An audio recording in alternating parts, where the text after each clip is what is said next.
Okay, everybody, let's go ahead and get started. My name is Brittany Ramsey, and I am your Region H Chair. Our region encompasses Ohio, Indiana, and Northern Kentucky. And tonight we're going to be going over some ideas for virtual elections and then also how to oversee virtual officer transitions. We have a lot of our chapters throughout H that happen to have spring elections, either for their lower exec or their main executive committees. So we know that these election meetings are going to happen somehow virtually over the next few weeks. And then following with the officer transitions between the outgoing officers and then the new officers. So we want to make sure that these things are still taking place, even with everybody at home, just like we're doing with our planning meetings, our chapter meetings, and the pledge meetings. We're going to hopefully continue these election processes online and figure out a good voting method that works electronically for your chapters, and then how we can best get your new officers trained and then transitioned into the role, making sure that we're not losing anything in the midst of all the different transitions that have to happen from home. So let's go ahead and get started. If you haven't seen this yet, this is our Region H website. This is the home page. We have a lot of different things here throughout the year, like information about our different sections. Each chapter has its own page, conference information, and then regular resources year round. And then we created a special tab just for what's going on this spring with all the need for virtual resources. So there's a whole new web page set up, and I'm going to take us over there.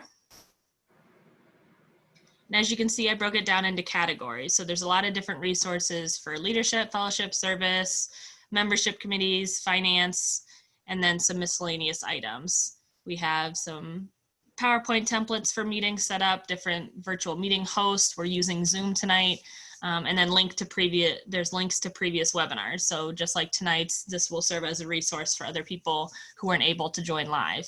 And then any updates that come from myself, our region staff, or the national office will get posted here as well. So this is really the hub for all the resources that are happening this spring. And if you hadn't had a chance to check this out with your exec team yet, I would highly suggest you guys dig through some of these and see if there's some answers to questions that you guys might be having during your first couple planning meetings for how to get through this next virtual challenge for the next few weeks. Like I said, tonight we're on Zoom. This is something new that we've been testing out nationwide for APO. We haven't used it before, but it seems to work really well for video chats and for sharing screens like I'm doing tonight. So that makes it very easy to lead a chapter meeting where you have a PowerPoint playing and you have different officers talking with the group. It works really well for leading pledge education meetings. And then we're hoping Zoom is a really great format for election meetings. So I think it would be super helpful if you've already gone through nominations or you're planning to go through nominations soon to make sure that a PowerPoint gets built for the election meeting that you're going to have, and having all the names already listed for anybody who was nominated. I know that you will open the floor for future nominations as well when you're having the election meeting. But having those names that already got nominated beforehand is really important to have up there, just so it kind of alleviates some of the confusion and a lot of the things that you would probably do in person anyways. So Zoom works really well if you can have that PowerPoint ready to go for your election meeting to kind of lead with a share screen, and then people can still get up and do their speeches and things like that using their own individual computers. There are other sites like Google Hangouts and Skype, but the only issues with some of those is they have maximum limits for people. And luckily with our region Zoom account, you can have up to 300 and there's no time limit. So I know a couple of our chapters in the last week, Delta Alpha at UC and then Delta Xi at Ball State, went through their elections and had to do it virtually. So we learned a lot from both of those sessions. And I think Zoom works really well because you don't have those constraints on a time limit. You can have it up as long as you need your elections to run. I know several of our chapters, it tends to take them 2 or 3 hours. Hopefully with virtually counting votes and doing things electronically, it alleviates some of the time constraints that happen in person, but you never know. But for now, that's our best recommendation. If you haven't had a chance to lead anything on Zoom yet, or your exec committee hasn't made that transition yet, or you're still meeting as a small team like on Google Hangouts or Skype, I highly suggest you guys set up a planning or a practice round on Zoom. Maybe take your exec through a practice election and just kind of run the PowerPoint, see how it works, practice sharing the screens, practice having different people turn on their video and give a speech, or just a practice run. just so that your exec team or whoever will be running that PowerPoint slide, maybe your sergeant at arms, is really well versed in the program, and there will be less hiccups when it gets to the actual election meeting that's live. Does anyone have any questions on programming yet? I do not. Okay, perfect. So we're waiting on the national office who's developing a virtual elections guide, and we're kind of putting one together for our region ourselves because we already have 2 or 3 chapters that started their elections this week. So we wanted to start tonight by having this webinar kind of go over some of the ideas that are going to eventually get into this virtual elections guide, and then it will be linked here under leadership. One of the things that we have to decide, and this is really going to be chapter based, is how you guys are going to do voting electronically. So the speaking part and having everybody give their speeches and kind of go through a regular quote unquote chapter meeting that you would in person for elections, that's a lot easier said than done, or that's a lot easier on the live video calls than I think the voting portion is. I think that's where a lot of the chapters are having most of their questions. And that's really going to be on an individual chapter basis to see what makes the most sense for your chapter size, for the bylaws that you have, what rules you've set up, and like what traditionally your chapter has done. So one of the best options that we've seen thus far, we've come up with 2, one being the Google Forms. So you could either edit that live that day if you have the floor open for nominations and you have people getting added to the ballot. You can have that at least a little bit edited and ready to go based on the week or 2 previous that you have nominations open for elections, and then have that Google form kind of live and ready to go, and then give your active brothers a certain time limit, or during that live chat, video chat, a time limit to when they can cast their votes. So every active that wants to cast their vote for whoever's speaking, say you do the first roll, you're electing your president, all the candidates give their speeches, and then people need to turn in that form. So you could do that by position if that works for you. If you have people that filter down sometimes, maybe they lose one role and they decide to run for another one later on, it might work out better to have the ballots set up as individual Google forms. So the ballot for president, the ballot for VP service. If it's easier for your chapter, or you have restrictions on them filtering down or running for multiple positions, like some of our chapters do, you could have a complete ballot set up and not do it by position. So somebody could cast one ballot and that has all the positions listed. That is only a few of our chapters. I know most of them have that filter system where they can run for multiple positions, and it would be a lot harder to have that kind of one ballot system, but that's an option. And then another option would be if you don't like the Google Forms or having them submit something individually like that, you could also have them cast ballots via email if that is something that works for you guys. And really, my first recommendation, and I should have started with this, would be looking at your chapter bylaws to see if you have any language that specifies what kind of ballots would need to be taken, if there's any restrictions on how they need to be turned in or anything like that. Your chapter advisors, your section chairs are really great resources to turn to if you have any questions on if this is something that wouldn't adhere to your bylaws, or if it's something that's unclear and you want to make sure you're still following those rules even virtually, or what the different options might be. I would start there and just double check if the Google form or ballots by emails are a possibility. And then the other option besides the Google Forms or using an email ballot system, the third option we have heard of is the Cahoots. Have any of you guys used a Cahoots program in your chapters before for anything else other than elections maybe? Yeah, we have. And what have you guys used Cahoots for in the past? We usually use them Cahoots has a ton of like games and stuff, so we use them as like icebreakers and stuff during meetings, or okay, perfect. Like little so comic relief. Already pretty well versed in it. Yeah. Okay, perfect. So that's an option that we've heard other students looking into as well for their elections. With the Google Forms, with doing it via email, or with using Cahoots or any type of online poll website or app that you guys choose to use.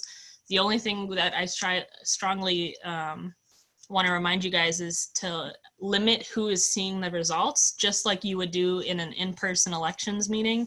So if your bylaws state that the sergeant at arms is the one who runs the meetings for elections, then make sure that that's the person that is viewing the Google form. He or she is the only one that can see that.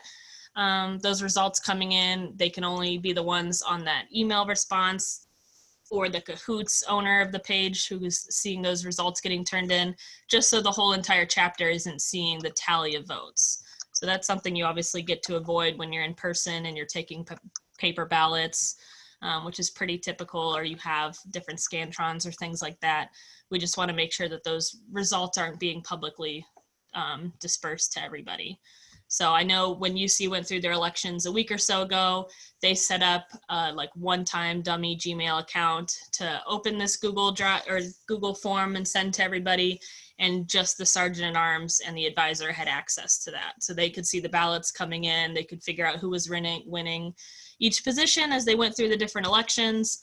And then at the end of it, they deleted the Gmail account and that Google form went with it. So there wasn't any way of tracking it. It wasn't released to the chapter or anything like that. It was just used as a one-time thing.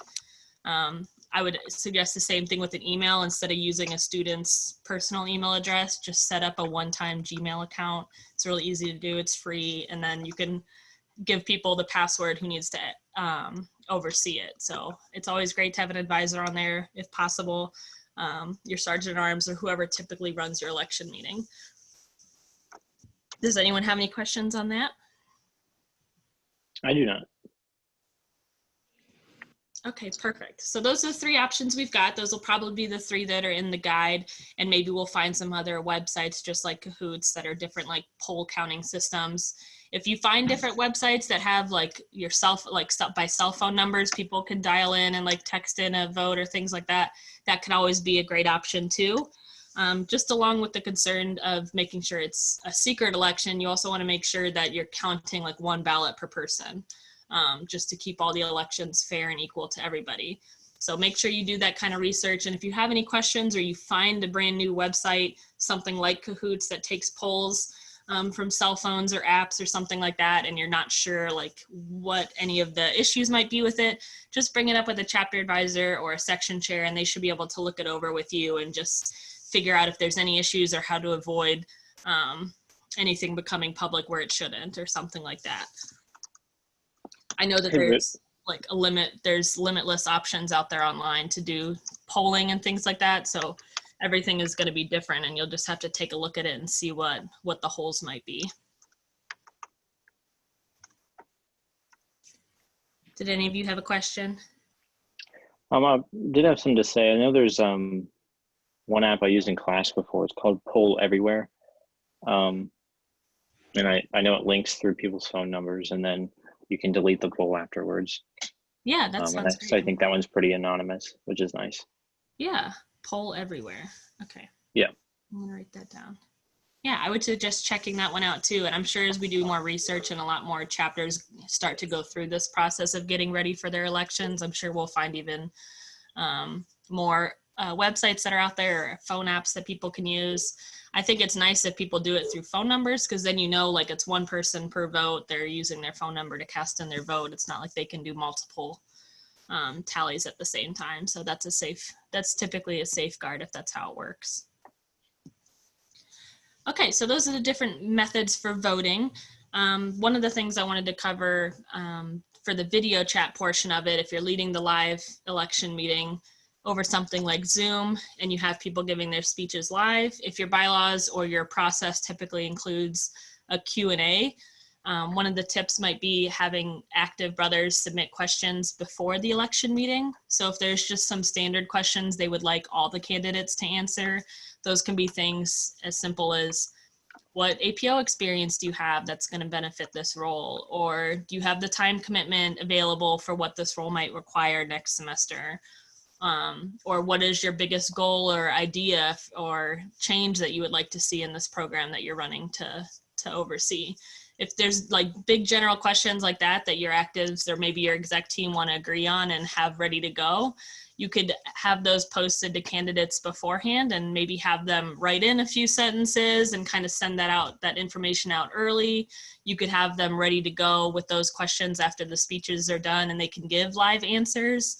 And that might save you some of the time between video chats, just having all those candidates ready to go. If they're going to all answer the same question, you could just have them kind of go in a row and save a little bit of the back and forth on the video chat with having questions asked from the audience. If that's something you guys typically do and you're going to open the floor anyways for Q&A, it probably helps just to get some of those standard questions out there and started so that it keeps things moving along efficiently for you all. And I know some chapters don't even open up a Q&A, they just do speeches. So that really depends on what the format of your elections is going to look like. One of the really neat things, and this is kind of opening up a new opportunity for APO, because typically when people run for things in elections, they're typically present or they have to turn in a speech or something like that. But this kind of opens up the opportunity or the question to your exec team if you want to offer like video recorded speeches. If somebody can't, for whatever reason, be present for the live elections meeting, or it's just easier to get people to turn in recorded video messages if you just want them to kind of play on a loop. I'm not that technologically advanced, but if there's a chapter out there that knows how to do that stuff and wants it to run really seamless, you could have your candidates kind of record their videos ahead of time to play. I know that limits anybody who wants to run like from the floor or live that day, like making that decision the moment of when you call for nominations, that kind of thing. But if there's anybody that wants to do pre-recorded videos, that's a question to kind of pose to your exec to see if that's something that you think the chapter might be interested in, if it would help you in any way, if your chapter knows how to do that kind of thing. That's another option too, besides the live video calls. Just using that live feature. If you want to include some recorded videos, you could share screen and show those while you're doing your presentation. Okay, any other questions on virtual elections before we go over through the officer transitions portion? I don't have any. Okay, perfect. So as soon as that whole guide gets put together and we have all these things listed out with all the additional websites that we find, we'll make sure to get that sent out to all the section chairs so that you guys can see that, and then hopefully tie up any loose ends before you have to host your first virtual elections. And then we'll move right into the officer transition stuff. And that we thankfully had already put together. That stuff has all been live before. So I'm going to show you what is available.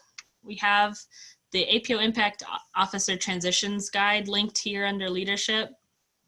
And this is a handy PDF that kind of goes through some tips on what to do for officer transitions and the suggestion to hold an official like officer transition meeting, and different questions to have the officers go through during this meeting. And then other things to do with your advisors, having a new planning session for the next semester, and then anything that you might want to include in the transitional documents. So if you have Google Drives or a binder or anything like that, maybe some things to consider including in those. So this would be a handy thing if you have an officer that's already designated to lead your officer transitions, whether that's a president, a leadership VP, your advisors do it, however your chapter has traditionally hosted that in the past. This is something that you might want to send out now and have them kind of start looking over. I would also send this out to all your current exec members and just say, hey, we know like we have an election coming up. You'll all be transitioning out of your role for the most part. So make sure you start getting your things ready. If you have the binder, if you have a Google Drive, or you have a jump drive or anything like that with important documents or things that you have to pass along to the next officer, especially as a chapter president or a leadership VP, I would start having your students get ready for that transition, especially if they're a newer officer. They probably haven't had to transition anyone before, so this might be new to them. So sending this out early and kind of giving everybody a heads up, I think would be a big help. And then I'm going to show you this other resource we have. So this is a PowerPoint that I put together just for general officer trainings year round, and this kind of helps with these virtual officer transitions that we're having to do. So every document that we have here is kind of suggesting hosting a officer transition meeting, and that's something that I really strongly encourage. I think if you don't have that set up or traditionally happening in your chapter yet, that would be a great thing to start incorporating now that we have the opportunity to do it virtually. It's a good first trial run to start underway for your chapter. So we have this training PowerPoint that I've put together, and that's kind of the part 2 of any kind of officer transition meeting. You have to transition the history and the experience and the email, the documents, that kind of stuff over to new officers. But the other piece of those officer transitions should be training. So I don't know if when you guys took this role on and started in your new positions, if you were ever trained, if that's already something that your chapter does a great job at, your advisors or your section chair or the outgoing officers have a good history of training the new officers as they come, then that is phenomenal. Keep that up and continue that.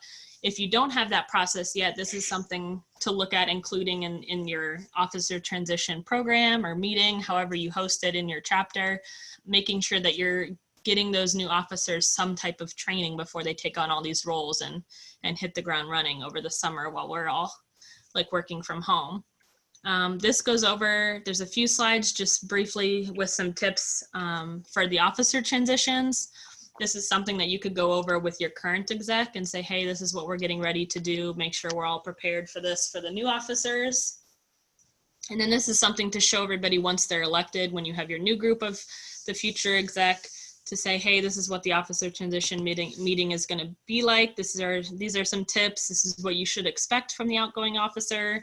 And if you have any questions, you can reach out to the chapter president or the leadership VP or advisor, whoever's leading these meetings. So these are kind of important to send out maybe a week or so before that official meeting is going to happen. This talks a little bit about goal setting. I think if you haven't had CAPS yet, or you're having it soon because it's the end of the school year almost, I think that's an important resource to kind of take into your officer transition meeting. And if you haven't been through a CAPS before, it's the chapter assessment and planning session, and it's really an evaluation for your exec team and your chapter to say, hey, like, what did we do well over the past year? What are some things that could be improved upon? What are some things that we need to fix? And maybe there's some things we need to add that we haven't before in the past. And those notes for CAPS are imperative for a new exec that's coming on board and wants to kind of evaluate what's been going on, what needs to be fixed, what needs to be added, and what was going great as is, so that they can start making goals for their future term and not really lose any time in between. And I think if you're missing that CAPS discussion or missing goal setting with the outgoing and incoming officers, I think you're going to offer a longer, quote unquote, lame duck period, if that makes sense, where it takes the new officers even longer to kind of get their bearings and figure out, okay, what was happening in the last term, what went well, what was I supposed to be working on, what didn't we finish? Or, hey, what was this event that went super well a year ago and everybody loved, but no one told me about it, so I didn't know I was supposed to incorporate it in this year's plans. So a lot of those things can kind of get either left in between the transitions, or it takes them longer to add to their programs. And I think when you have those goal setting discussions during the transitions, it makes things a lot more seamless. And hopefully it means that new officers can kind of pick right up where that outgoing officer left their program and continue building it for the chapter. And then the actives and your future pledges aren't seeing any delay in programming or leadership. Okay. Now the main part of this PowerPoint, which would be the training portion of your officer transition, is training on each of the roles. So I highly suggest copying this and editing it and curating it to the traditions and to the bylaws for your chapter. I know everybody's chapter is completely different. Some presidents have different responsibilities than at other chapters. The VP of leadership might be a different role at another university. So really curate this to what makes sense for your chapter. And I think as your current exec or whoever's outgoing right now, it would probably be a good project for you guys to do together over the next couple weeks. Maybe they can add some tips or additional slides like, hey, as historian, I really started this important big and little family program, and I really want this to continue. Like, let me put this into the training portion of it, so it's an official like part of your new officer training program. I'll take you through what they look like. This is what we have for president, and these are very like basic responsibilities for typical chapter officers. And we go through the VP of membership, leadership, fellowship, service. We have the treasurer in here, a secretary, and then sergeant at arms. Those are typically the basic exec positions that most chapters have. And we included some additional chapter roles or chairs that some chapters have added to their exec team. If you have something special, which I think most of our chapters have something individual or have something that's probably missing from this list, please make sure you add those slides in and include their responsibilities. And typically these things are pulled right from your chapter bylaws or a chapter policy manual or anywhere you document what everybody's jobs are. So we go through the marketing, pledge educator, historian, fundraising chair, alumni secretary, and then an inter-chapter relations chair. And again, this list isn't exhaustive. This is just what we found on average most chapters to have as a good starting point. A really important piece of officer transitions or officer training, especially for new presidents and outgoing presidents, is understanding the advisory committee. Really, the president is the first point of contact for the chapter advisors. They're really what bridges that advisory team to the rest of the chapter. And the chapter president should be connecting their exec team with the advisors as well if there's exec members that are having any questions or need help or extra guidance. The advisors can also connect students with your section chair. So it's really important to include them either in this meeting if possible, or maybe the new and old president kind of take these next few slides and lead a advisor training, or more so a advisor touch base to kind of make the introductions and kind of go over again like what the different advisors do. You could also show this during your officer training meeting and just explain to all the students like, hey, we have this whole advisory team and this is what they do. And our advisory chair is really the one that's responsible for the paperwork. So for our service VP and membership VP and treasurer that have to be on officer portal all the time with the president, that advisory chair is the one that's normally approving most of the forms. So that's an important person to know. And then you have your other advisor roles that can connect you with different resources as well for APO. I know a lot of chapters don't include something like this, and the reason why I put it in here is just because there's so many other ways to utilize the advisors that hopefully your chapter has set up for your team, especially with things like officer transitions. They've probably advised the chapter for a few years. They've seen different roles come and go, and probably have remembered what's happened during CAPS, like what were goals 2 years ago, what were things the chapter was doing 10 years ago, and they can really provide that historical insight. And they're also probably really clued into what's happening on a sectional and regional level, so they can provide that insight too to your exec team, like talking about an upcoming serve course, or hey, they heard this was happening at the future conference, or stuff that's happening at nationals, that kind of thing. So just a tip, I tend to suggest doing something about advisors, covering that with your officer training, having them join if you want, introduce themselves, whatever works best for the culture of your chapter.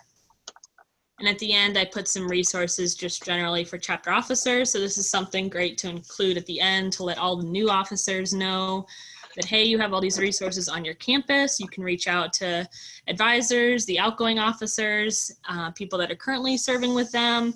Maybe your student affairs office has some resources for people that are officers for student orgs.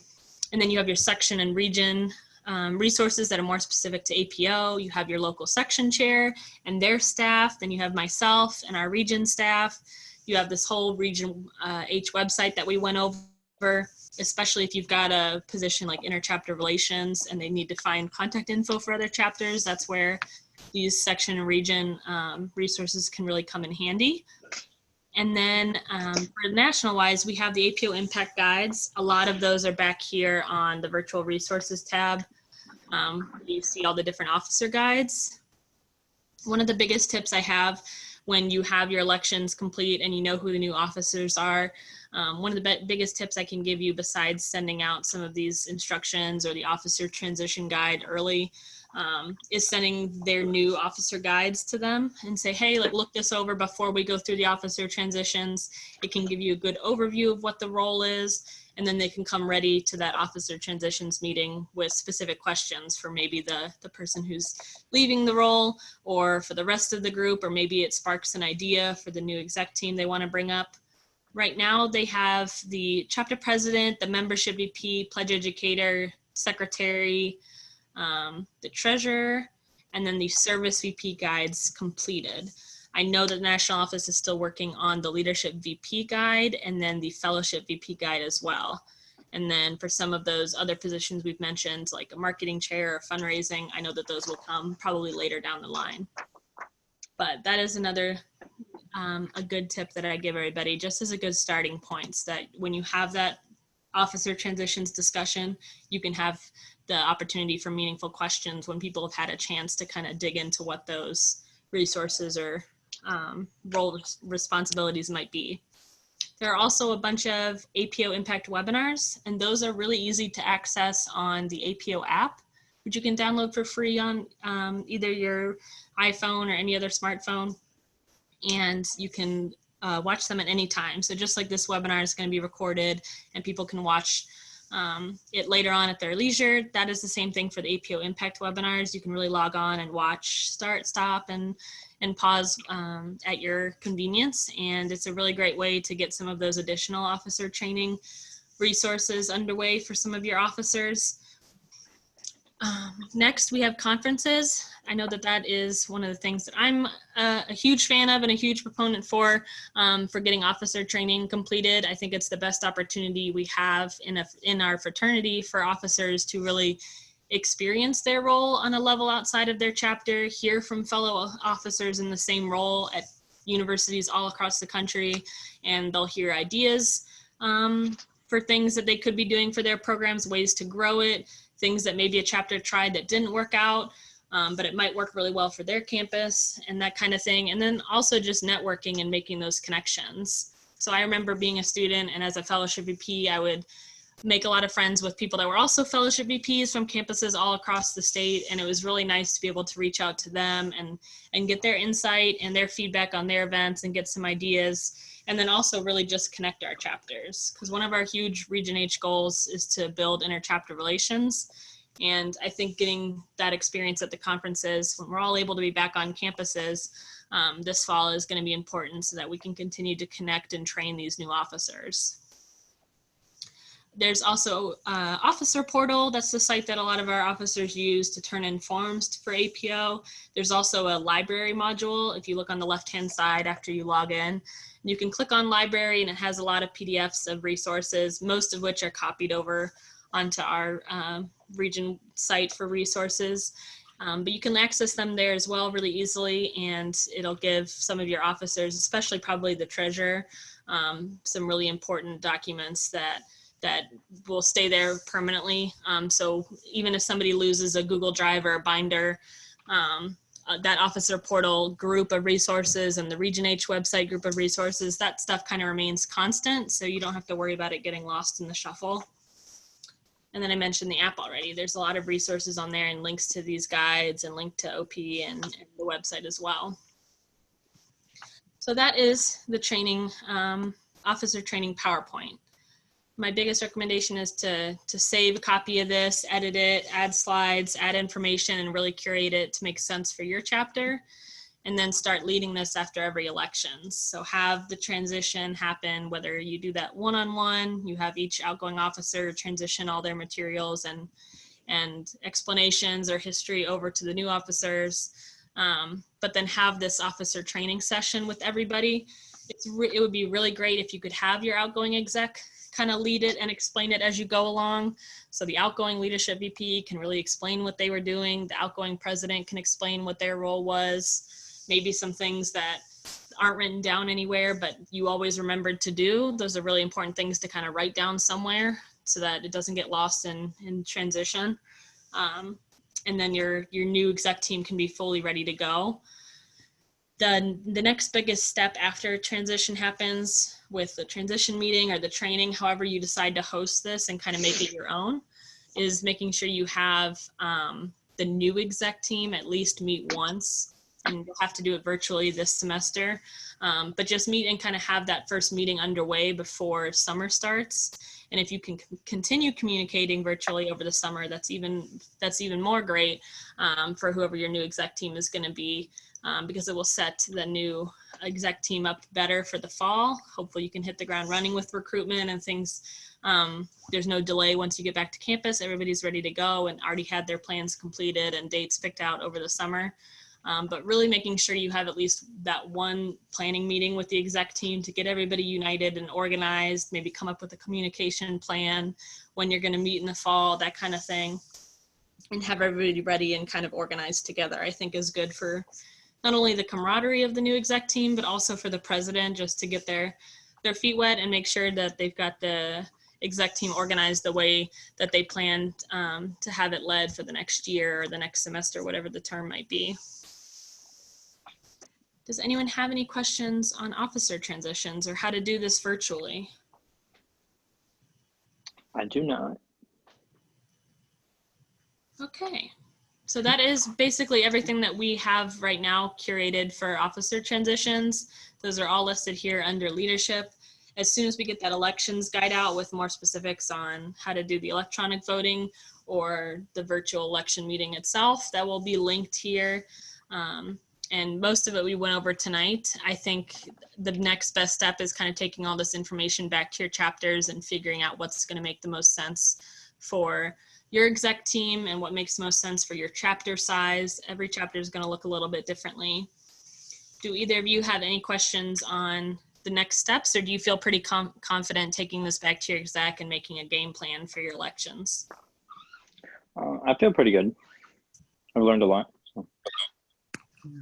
Yeah, these are definitely good resources to use to help with transitions. I can definitely see those being very helpful. Okay, perfect.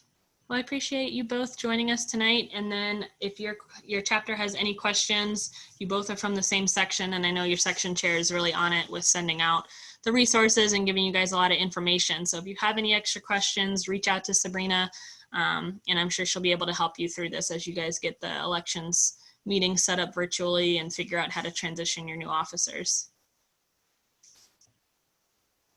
I appreciate you guys spending the time with me tonight. Feel free to reach out if you have any other questions. All right. Thank you, Brittany. No problem. Thank you both. Have a great night. You too. Have a good night.